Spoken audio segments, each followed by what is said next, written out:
Assalamualaikum warahmatullahi wabarakatuh. Selamat pagi anak-anak ibu semua.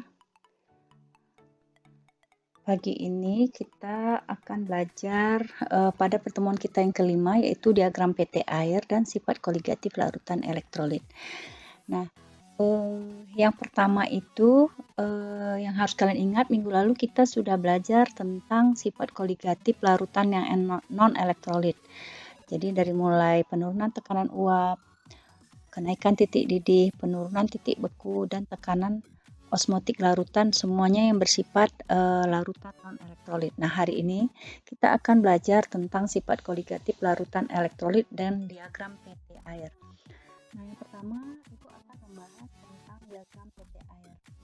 Diagram PT air adalah suatu diagram yang menggambarkan hubungan antara tekanan dan suhu pada air. Nah, di mana nanti air ini juga akan kita berikan suatu zat terlarut, maka disebut dengan larutan. Nah, pada gambar ini apa yang harus kita pelajari? Pertama, kalau kalian lihat gambar ini ada dua kurva ya. Yang pertama itu ada yang di bagian atas, yang kedua ini ada yang di bagian bawah yang pakai garis putus-putus. Nah, yang ini, yang bagian atas ini nanti, yang di sini, yang di atas ini adalah diagram PT air ya, air atau pelarut murni. Ini pelarut murni. Ya, belum diberikan suatu zat terlarut. Sedangkan yang di bagian bawah ini adalah larutan. Berarti kalau dia larutan berarti air sudah diberikan dengan suatu zat terlarut. Nah, bagaimana cara kita melihat atau memahami kurva ini? Nah, pertama Ibu ambil yang pelarut murni dulu. Berarti yang kita lihat itu adalah garis ECD ya. Nah, sekarang kita lihat di sini di gambar ini, di sini ada cair, ini padat, ini gas. Nah, ini merupakan perpotongan antara keadaan wujud gas, yaitu keadaan padat, cair, dan gas. Kita lihat garis CE. Nah, garis ini menunjukkan bahwa garis beku. Ya, garis beku karena perubahan dari cair ke bentuk padat. Jadi ini garis beku pelarut. Kenapa pelarut? Karena garis ini tadi merupakan pelarut murni. Nah, kemudian garis CD ini adalah garis didih. Nah, pelarut juga. Nah, garis didih. Kenapa garis didih? Dari cair ke gas, berarti dia mendidih. Nah, kemudian tadi kan disampaikan diagram PT air, P itu adalah sini tekanan, di sini adalah temperatur. Jadi hubungan antara tekanan dengan suhu air. Nah, sekarang kita lihat bagaimana hubungannya. Pertama yang kita lihat itu adalah titik E, titik D. Nah, titik E tadi garis ya. Titik E itu adalah titik beku pelarut murni. Nah, atau kemarin kita beri simbol dengan T0F, ya, titik beku pelarut murni. Sedangkan titik D itu adalah titik didih pelarut murni. Nah, dulu kita beri simbol dengan T0B. Nah, sekarang kita lihat.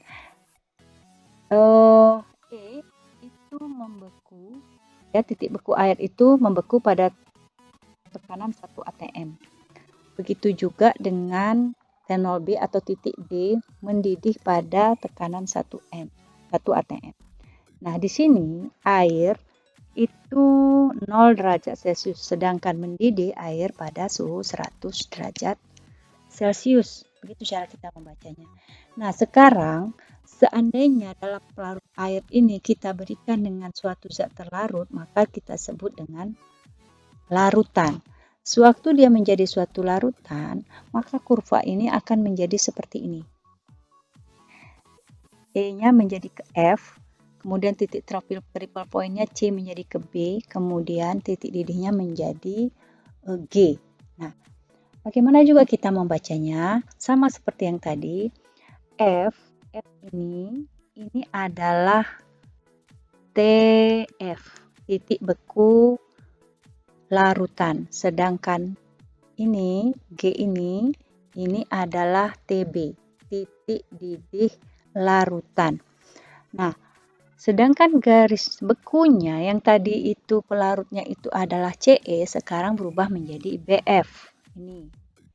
Kemudian garis didih, tadi garis beku ya, BF itu garis beku, sedangkan garis didih itu berubah menjadi BG dari suatu larutan. Nah, kemudian harus kita lihat di sini adalah P0, tekanan pelarut murni. Sedangkan di sini adalah P, tekanan uap larutan. Ya. Nah, di sini adalah delta TF. Delta P. Perubahan tekanan ya, delta P. Nah, kita lihat pada garis BG yang menunjukkan garis didih, di sini larutan ini belum mencapai 1 atm. 1 atm kan di sini. Sehingga dia di saat di titik ini, larutan itu belum mendidih. Kapan dia mendidih? Jika sudah sampai ke G. Di sini dia 1 atm baru dia mendidih. Makanya larutan itu dia akan mendidih pada 1 atm, tapi suhunya lebih banyak meningkat. Jadi suhunya akan lebih dari 100 derajat Celcius. Juga begitu juga dengan titik beku ya. Di sini. Nah, di sini adalah P-nya tekanan uap larutannya, dia juga belum membeku pada 0 derajat Celcius. Di bawah 0 di sini pada 1 atm baru membeku. Jadi di sini dia belum mencapai 1 atm sehingga belum membeku. Nah, di sini seperti itu. Nah, jadi untuk diagram PT air ini yang harus kalian ingat itu, pertama kalau ada soal seperti ini kalian harus melihat mana garis dari pelarut dan mana garis daripada larutan. Jadi sama juga dengan pelajaran sebelumnya. Jadi yang mana T0B, di mana TB dan sebagainya. Nah, seperti itu. Jadi ini kalau dia merupakan pelarut murni, kita lihat aja ke bawah. Nah, ini adalah T0B. Kemudian di sebelahnya karena dia lebih meningkat, maka itu adalah titik didih larutan. Nah, selisih antara ini itulah kita beri simbol dengan delta TB, perubahan titik didih atau kenaikan titik didih larutan. Nah, di sini T0F di sini adalah TF, maka selisih dua ini adalah delta TF. Kita lanjut dengan berikutnya yaitu mengenai sifat koligatif larutan elektrolit. Sifat koligatif larutan elektrolit ini berbeda dengan non-elektrolit. Kenapa? Kalau non-elektrolit, larutan itu atau zat yang terlarut itu tidak mengalami ionisasi, sedangkan pada larutan elektrolit, zat itu akan terionisasi menjadi ion-ionnya. Akibatnya terjadinya penambahan jumlah partikel. Nah, karena sifat koligatif itu tergantung kepada jumlah partikel dalam larutan, maka untuk sifat larutan koligatif larutan elektrolit ini tidak akan sama dengan larutan non-elektrolit. Ya. Jadi Ibu di sini ada turunan rumusnya.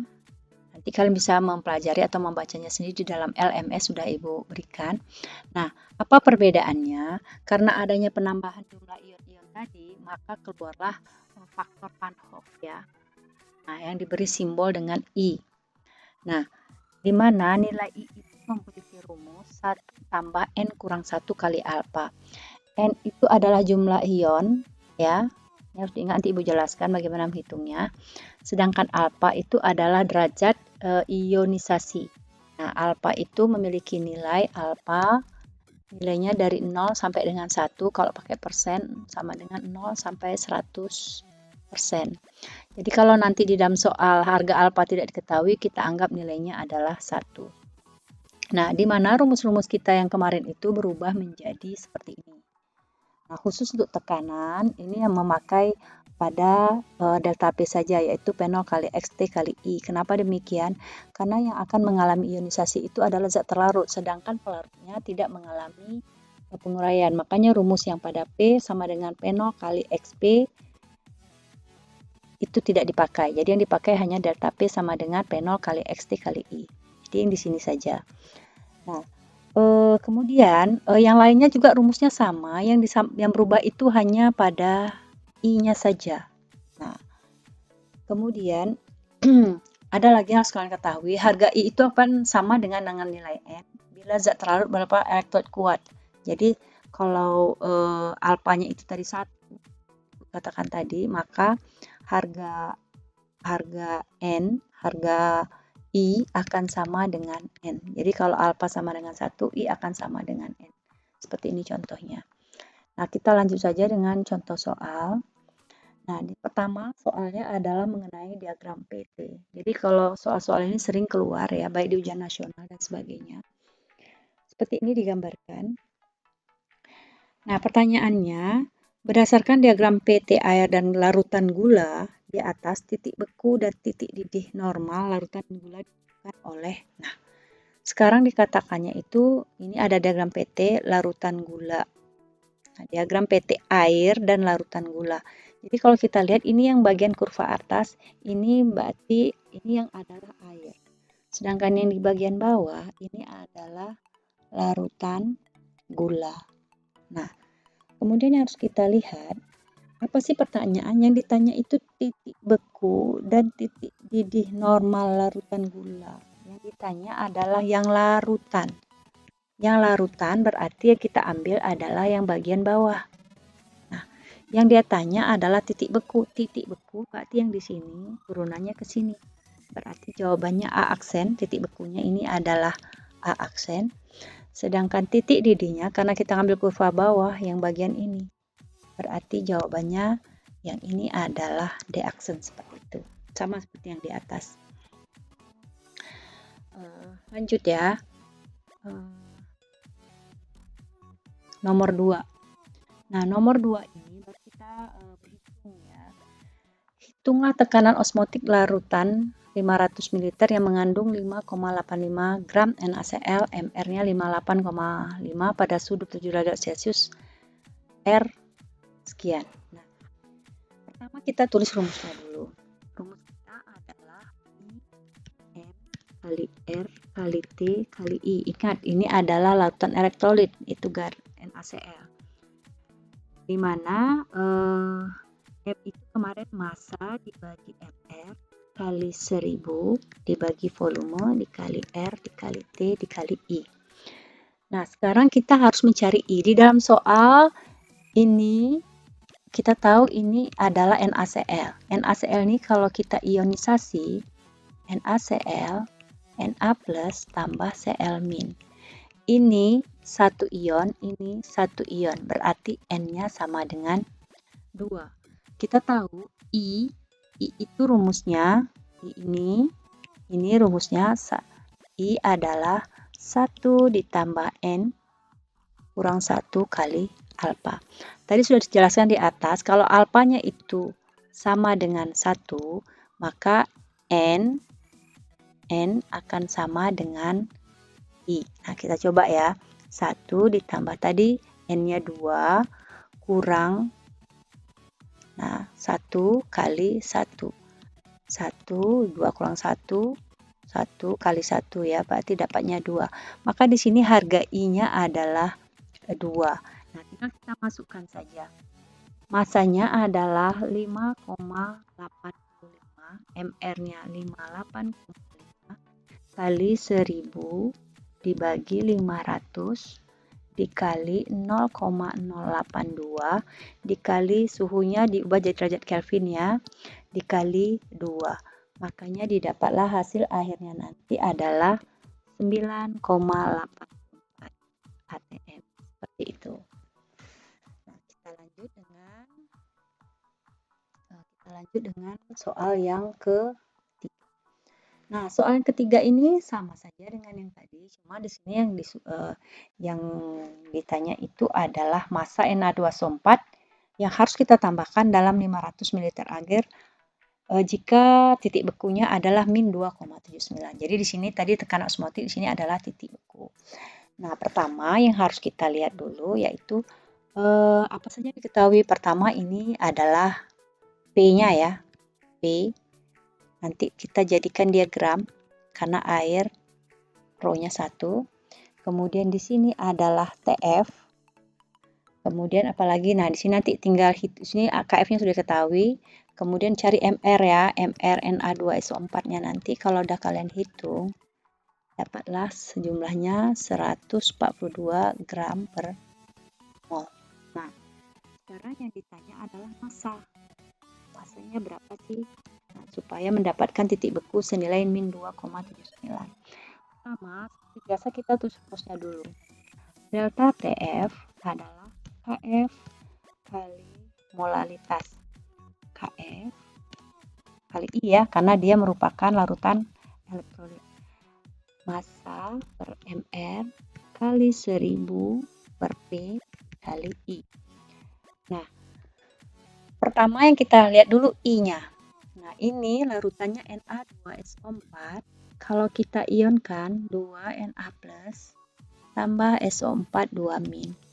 Nah, di sini jumlah ionnya itu 2. Di sini kan tidak ada angka, berarti ionnya 1. Berarti di sini N-nya ada 3.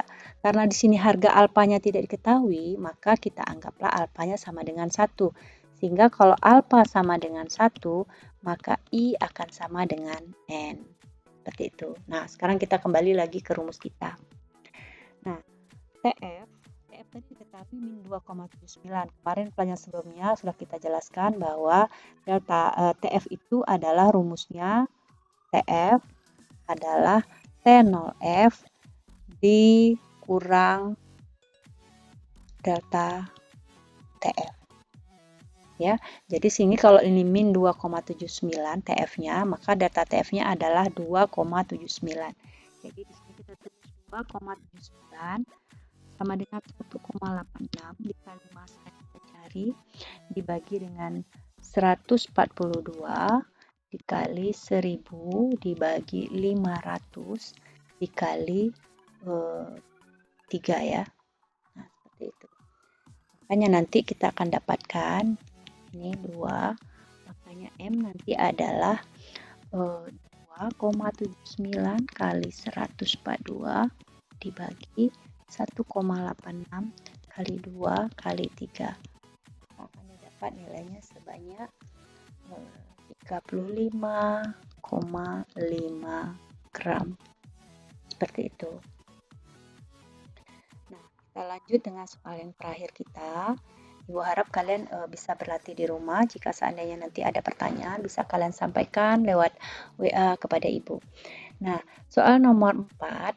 Di sini kita lihat sebanyak 15,6 gram. Berarti ini adalah massa zat terlarut. Dilarutkan dalam air hingga volume menjadi 400 ml. Berarti ini adalah P. Terionisasi ini kita beri simbol dengan alfa. Hitunglah besarnya tekanan osmotik larutan tersebut pada suhu. Ini adalah nanti T. Nah, ini R-nya. Nah, berapa tekanan osmotik larutan tersebut pada suhu 27 derajat Celcius. Nah, sekarang kita lihat. Pertama kita tuliskan rumus dulu.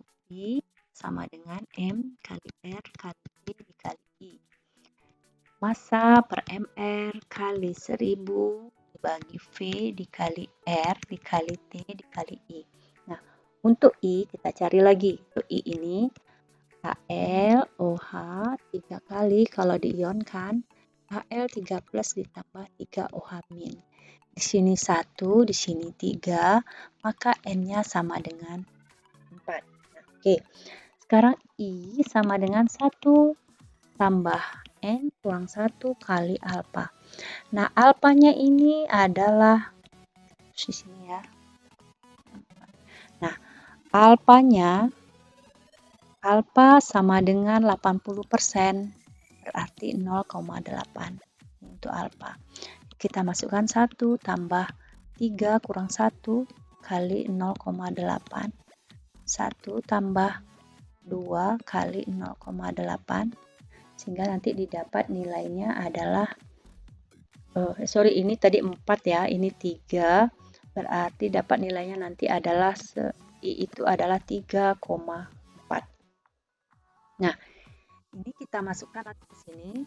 Tadi masanya 15,6, MR-nya kalau sudah kita hitung nanti senilai 8 dikali 1000 dibagi 400 dikali 0,082 dikali 300 dikali 3,4.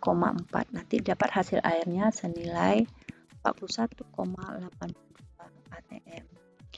Nah, jadi apa yang kita dapat simpulkan dari pelajaran kita ini? Pertama itu kalian harus bisa menghitung I ya, kalau untuk ini yang penting I. I itu tadi 1 ditambah N kurang 1 kali alfa. Jika dalam soal harga alfanya tidak diketahui, itu berarti kita anggap nilainya 1. Jika alfa sama dengan 1, maka I itu akan sama dengan nilai N. Nah, untuk mencari nilai N, harus kalian ingat, jika suatu senyawa itu AX, BY, kalau diiakan menjadi XA, Y plus ditambah YB, X min. Nah, ini jumlahnya X, ini adalah jumlahnya Y. Jadi kalau N-nya itu tinggal kalian jumlahkan X ditambah Y. Misalnya tadi seperti AL, OH 3 kali, kalau kita ionkan menjadi Al 13, karena Al sini kan 1 nih. Nah, OH-nya majukan ke depan 3, OH nya min. Nah, kalau di sini kan berarti 1, di sini 3, maka N-nya sama dengan 4. Nah, seperti itu. Jadi, Ibu rasa ini cukupkan pelajaran kita untuk hari ini. Semoga kalian memahami apa yang Ibu sampaikan. Demikianlah, terima kasih. Wassalamualaikum warahmatullahi wabarakatuh.